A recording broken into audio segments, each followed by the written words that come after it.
Hello, episode 6. I don't even know. Okay, now here's what I've thought. Just a little update before we get into this because I do feel like this and the next topic are going to be really great together. Um, so, this is just a pilot season. I'm hoping that after these 10 episodes happen, I can really reevaluate like the best way to figure out a podcast where I can hopefully learn to edit them and get this RSS feed going that I'm not quite sure on how to do. Anyways, I am going to talk about the 10 tips of how to start inclusion. This is going to be set into two parts. So this will be the first part, and then the second part. Oh no. Oh no. I'm not sure if my microphone has been working. Well, I'm just going to keep going. So, I'm dividing it into two parts. This will be tips 1 through 5. Yeah, okay, you get it. So, number one, how do we start inclusion at our school? And for anybody listening, anybody can do this. And it is one, determine the starting point. And you might just put in your head, like, yeah, I know where we are. We need to go forward. But, like, seriously, stop and write it down. I mean, do you know how many people talk about journaling every day? It is so important to actually put in like detail, put down in writing where you are at your school. Is your school totally segregated? Does that mean like all of your students with disabilities are like in those whatever those classrooms are called that are like not near everyone else? Oh my gosh. I lost it. The Oh my God, it's like so stuck in my head. Are they, like further away from the building? The portables? The portables. There we go. Are they in the portable classrooms away from everybody? Do they eat lunch totally in a separate place? Like where, or are your students like starting to get included? Are they starting to get invited to some of the, specials or the extracurricular activities? Or do you have students that might come into your room sometimes? Where are you in your process of inclusion? So that is really important. And what goes with that is knowing where everybody else's mindset is. So I talk a lot about perspective and ableism, and a lot of times people don't know that they have ableist thoughts. And it's not so much that they don't know they're having ableist thoughts, they don't realize that they're ableist. And this is like a worldwide problem, in my opinion. And if you're here, that means you probably are not ableist and you probably work really hard on figuring out how to teach inclusive practices to people. And one of those ways is so knowing your baseline, and knowing your baseline means having conversations with people at your school on like where they are with inclusion. How do they feel about students with disabilities, especially significant disabilities? A lot of general ed teachers did not get training on how to work with students with significant disabilities. And in the first episode, I had the reflection question of who was your first, disabled person that you like observed or connected with or had in your life, and then like how did that get you to where you are today? What was your upbringing? How did your parents look at disabled people? So great time to reflect. I'm not going to personally reflect on these questions right now because we probably don't have time. Number 2 is fix the language. So you are already having conversations with people about ableism. Now is the time to also talk about the language. Do you want to say kids with disabilities, disabled students? Do you have autistic students? Do you have deaf students? Or do you have students who are blind or low vision? Do you have students with cerebral palsy? Like, how do you want that language to go at your school? And how are you going to communicate that to other people? I do not like confronting people, especially as a new teacher. That was like not up my alley. So, what I would do is I would repeat the sentence or story back to them with the appropriate language. So, I wouldn't even tell them that what they were saying was inaccurate. Maybe I would today, but I don't know. I still don't really like confrontation. Um, but it was really me saying, if they'd say, like, oh, that like Down syndrome student is just so cute or something, I would be like, oh yeah, my student is really cute, huh? Like I would repeat that sentence back to them in a more appropriate way.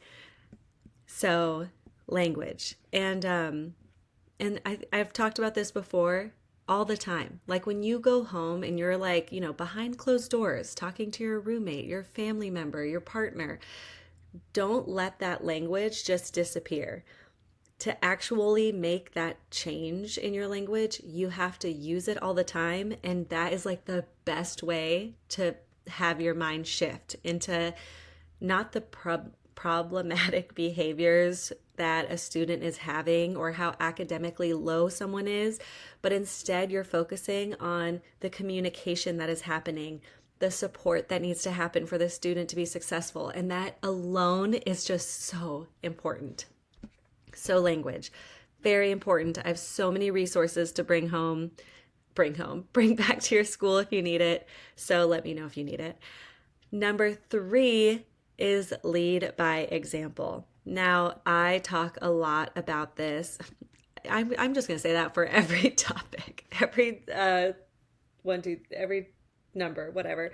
So, number 3, lead by example. Now, this is, I mean, seriously good for everything. When people are like, how do you raise such kind kids? Or wow, your kids are like so, oh my gosh. I mean, okay, so right now, personal example, people have commented on how extroverted my kids are and how they just like go and hug people. They're very, they sing really loud. They are very like loud, extroverted people. And whenever people say that to me, I'm like, well, I mean, that's kind of what they get. That's just like normal to them because they have a mom and a dad who every time we go out to grocery stores, we're like talking to people. They've seen me exchange numbers with strangers and like have play dates with people at parks. They've seen me dance and sing super loud in the morning in the car. Um, they see it all the time. They, when I take time to like set boundaries with like people in our family or people outside of the house, when I bring up things that might be confrontational, they're there watching me. And it is so important to know that that is what everyone is doing. Even as a teacher, when you are a special ed teacher, a lot of times, I don't want to speak for everyone, but you might get dismissed sometimes because you're kind of this teacher for this special group of students that's like off to the side and not really included. You have to include yourself and just lead by example. And that means, talking to people, having conversations with people at your school, getting to know them, including yourself, asking people if they want to hang out. And I've had people tell me that they're like, I'm so introverted. I get so much anxiety when asking people, really basic questions. And yeah, I mean, that sucks. And I'm so sorry that that is what you experience. But if your students getting included is something that's really important to you, then we need to find healthy ways for you to be able to kind of step out of your comfort zone, genuinely meet people in your community with that mindset or goal that you're trying to include your students too. I wish that I had like some sort of secret of how to be extroverted, and that's really just like the conversation. People always want like a one fix thing, like how I had a friend who keeps saying, like, is there like a magic pill where I can just like have unlimited energy, be a great parent, be well rested and all this? And no, of course not. But I also think it's a dangerous way of thinking that there's like this end point, that we all just keep trying to work for this end point of like, well, once they're all being included in the general ed classroom, then I'll just calm down and I'll stop working so hard. Or like once I make 3 friends, then like I can settle down and we, whatever. That's never what it should look like. Leading by example is very, I mean, And now I'm not going to say I know a lot about Buddhism, other than like some classes on it and some books, but it's a way of life. So you want to be more social. You need to take those steps of like, okay, how do I be more social? And is that, maybe this week you just want to say hi to people. Um, maybe you just want to say hi to like one new person a day. If it's a student, if it's a worker at your school, someone in the community that comes by, and all it could be is hi and walk away. Um, and also, I mean, I think again, I think this is why visual journals got so big, or bullet journals, whatever they're called, because it gave people like the visual input that they needed to see their success. And and I don't think that always happens when people feel like leading by example. It's not like tomorrow I'm saying, go invite everyone to your classroom and go do this. It just means start taking those small steps to start creating those relationships, to start educating people in your community, to start getting your kids more involved in their community. Okay, so that was number 3. And oh no, 456 is all kind of this one acronym that I always talk about. I gotta stop saying always.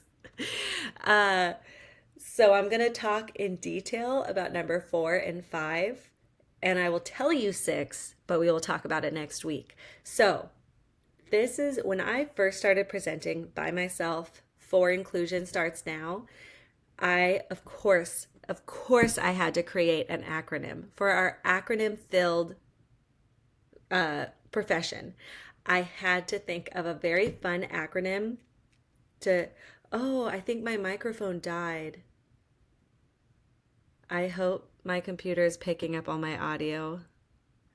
Well, we're just going to do it. We're halfway through now. So I created the acronym BEG. So when I want inclusion to happen at a school, I beg. And it stands for befriend the community, educate the community, and get involved in the community. So first, we're going to talk about befriending the community. And all of this could be put into like visual things, like so you can try to track how you're befriending people, because that might be hard. And there are things, I've created a sunshine binder that's like 50 plus pages of like how to create a inclusive community with the staff.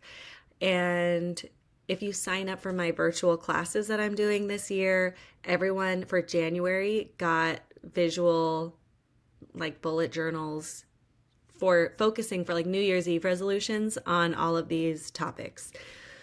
Well, like the beg topics. So befriend the community. So say hi to everyone, introduce yourself. As I was saying before, that's just the start of it. Just start so people know who you are.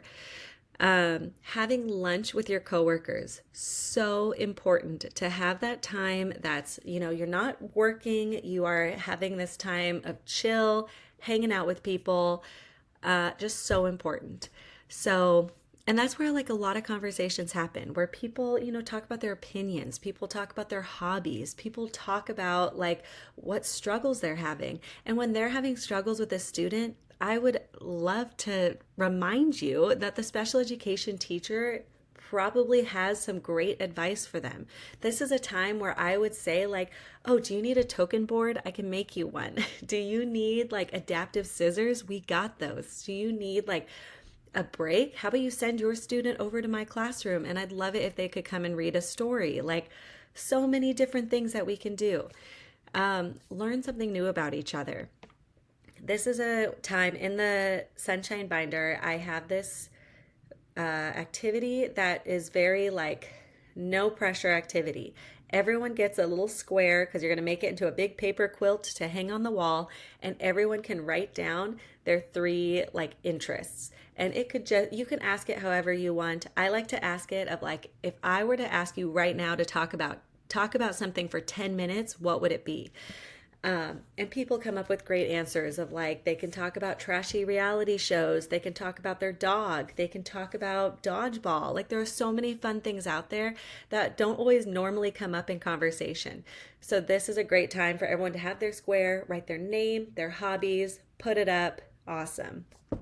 Next, after school hangs. This was something I did with actually both of my schools that I worked at, and all three of my schools that I worked at when I was a para and teacher. I encouraged some outside of school hangs. And sometimes it was just like right after school, we'd go to a happy hour to get like half off appetizers because nobody goes to places at 3 p.m. So it was really nice to have this time that encouraged us to get off campus. And just like, again, socialize, talk to each other, talk about like not work things, and inviting others to your room, talked about that, and just like really celebrating the wins with everybody. I recently was talking to this group of kindergarten teachers, and they just kept saying how, like, we were going over work and they went over each page and they were like, well, this is kind of a mess. Well, like, they had so many negative things to say about the children's work. And at the end of it, I was like these students, some of them, this is like their first year of school, right? Like, some of them are learning to read and write with you, right? And they were like, yeah. I mean, like, half of them didn't go to preschool or anything. Half of them were just at home with their parents. And I was like, well, so these are great. Like, this is really good work. And then they all kind of started saying like, oh yeah, I mean, this is really good work. I mean, this kid at the beginning wouldn't even hold a pencil, and now he's like, I just have to write it down first, and he copies it. And I'm like, that's awesome. That's a win. So don't forget to celebrate those wins. They're so important. And if we don't celebrate them, we're not enjoying this like process of learning how to get more and more inclusive. Because again, there's no end of inclusion. We could always be doing more. So celebrate every day, because that's like the whole point, you know? Okay. And then the fifth and last one I'm going to talk about today is educate the community. Now, this is such a great way to use all your knowledge for your community. As I said, a lot of general ed teachers never got training on disabilities. And this is also a time to be specific on the students in your classroom. So for example, when I was a teacher, for anybody who has a video, I'm so sorry you had to see that. Okay. My kids. Let's blame my kids. So I would do things based off of the students in my classroom. So I had a classroom that was all autistic children, and we did, and a lot of them used AAC devices to communicate, facial expressions, behaviors. Maybe they had like a handful of words, speaking words. And so it was a lot of time. There were a lot of behaviors to like express how they were feeling. And so we did ability awareness activities about not using our voices and how we can communicate with people without our voices. If you need examples of ability awareness activities, let me know. Oh my gosh, I have like a sneeze coming and I don't know how to edit. So you're just going to have to hear me sneeze if this happens. So ability awareness activities are a great way to teach kids about their students, their peers with disabilities. Next, school-wide celebration of differences. Now, this could just be like a generic celebration of like, yay, we're all different. Or you can focus on like how April is Autism Acceptance Month. You could do a thing about that. Some people told me that they were like, I don't want my child to get any more attention with like a day where we're celebrating kids with Down syndrome. And I was like, that's fine. You don't have to do that. Maybe you could just be like, it's World Down Syndrome Awareness Day. Everyone wear fun socks, like, or not. Don't do anything. It's your school and your culture. I can only speak from my own experiences and tell you what has worked. Next, educational conversations with coworkers, connect with your PTA. So important to get involved with them as they plan a lot of things for schools and, making sure everything's accessible for your students, and then, encouraging your students to go. And then last but not least, books. I love books. I'm sure you're not surprised that I'm telling you how much I love books. It is such a easy way to educate kids on differences about disabilities. There are so many great books out there on so many disabilities. There are so many great self-published authors who have disabilities or children with disabilities or used to teach people with disabilities who have created books and have just put them out there so we can all get those resources. So if you're looking for books on a certain type of disability or a certain type of lesson, let me know below, comment on things, and I can let you know. Or go to my Insta. I would say the best way to get a response from me is either Instagram, messaging me at Inclusion Starts Now, or email me at kayla@inclusionstartsnow.com, because I love sending you all the free resources that I can. Okay, that is it. That's part 1. I am going to now record part 2, and you will see it in a week. Inclusion starts with you, and I just want to help. Thank you, everyone, for being here and enjoying this pilot season with me. And I will talk to you soon. Bye.